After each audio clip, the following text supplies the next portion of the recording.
So guys, I was playing Outlast Trials, and you know what actually got me thinking? If Outlast Trials was actually in real life, would anyone actually survive? And the answer is no.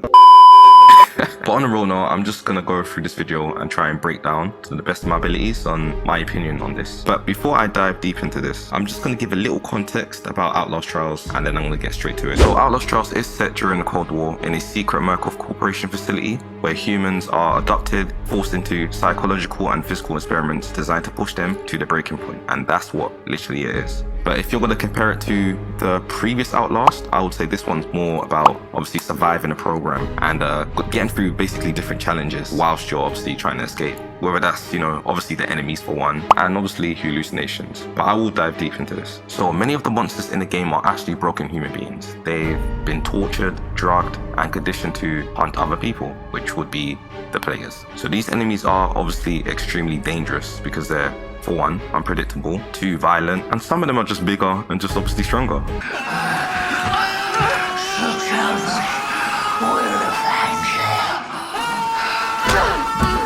The survival odds for a regular person is very low. And the reason why I do say that is if it's in obviously confrontation where you have to defend yourself, I mean, you might as well just call it quits. Let me just say this, if you're stealthy enough and your speed is good and you've got good stamina, then I would say you definitely have more of a chance. And obviously having pure luck. These will definitely be advantages as you need to run, you need to be clever and obviously to find your way out. So my opinion in the physical threats for these enemies is just to literally hide, run, and just be clever.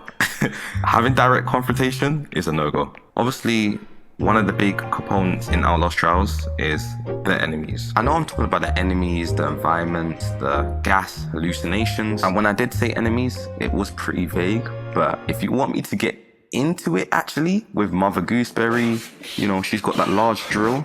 Franco Barbie's got his gun. You are fucking... Holy macaroni, dude. He shot me. Help. The night vision grunt can obviously see in the dark, and the list goes on. So I say all that to say this. They might be all in one map, so you have no chance whatsoever. People do tend to forget about the psychological warfare though in this game. So Murkoff does use mind-altering drugs to make victims hallucinate, break their sense of reality, and force them to obey. But in real life, your sanity would definitely be gone quickly. And even if somebody, could endure physical threats, but losing the ability to actually distinguish, hallucination from reality, it will definitely cripple your survival chances, 100%. But the trials are definitely structured to keep you in fear. Sounds, the environments, the threats is there to maximize everything.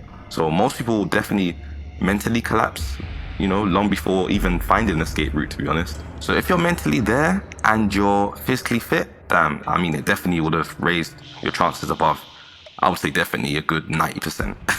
But only for comparing with people that don't have that advantage. So in a nutshell, running away from enemies and trying to fend for yourself is one, but having hallucinations and gas during the trials is another. It's a whole nother level.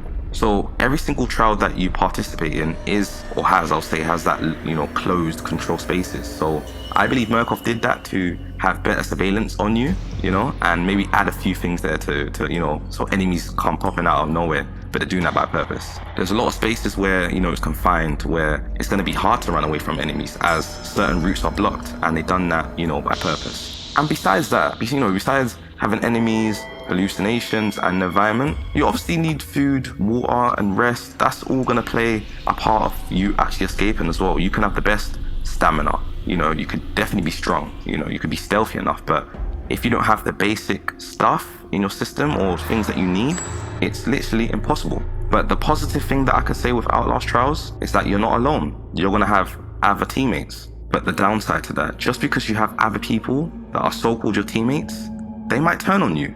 So it actually doesn't mean that you're safe. They actually could be the enemy as well. Because if you're actually thinking in real life terms, when you're under stress, realistically, fear and desperation will definitely push people towards betrayal. But in my opinion, trusting anyone would be nearly as, impossible. You only have one goal, and that's to escape. So you don't even care how you're gonna escape. As long as you escape, then you're fine. It's highly unlikely for anyone to escape. but I would definitely not say it's a zero chance. So a person that does have, military survival training, high stress tolerance, might be able to endure, longer than an average person, I would say. But if you want to make a comparison between escape, versus a survival, escaping Murkoff is a bigger challenge than simply not dying. So even if you do actually avoid death, the experiments are actually there to break people. So you could survive one trial, it doesn't mean that you're safe in the second trial, because your mind could be all over the place.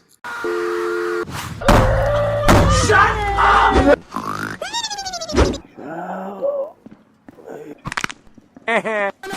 So eventually you may not escape the second one or the third one. So the best thing for you to do actually in this whole trial is to adapt to the system, pretending to comply, until you see this opportunity to escape, and then just do it. And even if there was the opportunity for you to escape, you might be overthinking and not even escape, or but end up getting captured. But who knows what Murkoff will do to you next. So if Outlast Trials was real, I would say there's a 99.9% of people would not survive. The physical violence, the mental conditioning, the controlled environment just makes it nearly impossible. But the handful of people that, might actually survive, they've been traumatized, their mind is all messed up, and they're mentally broken. But yeah, guys, this is literally my opinion. If you do have any different opinions on what I said, please make sure to leave it down below. But I'm gonna finish this video off by saying, if you was in Outlast Trials, how would you survive? And the main question is, would you escape?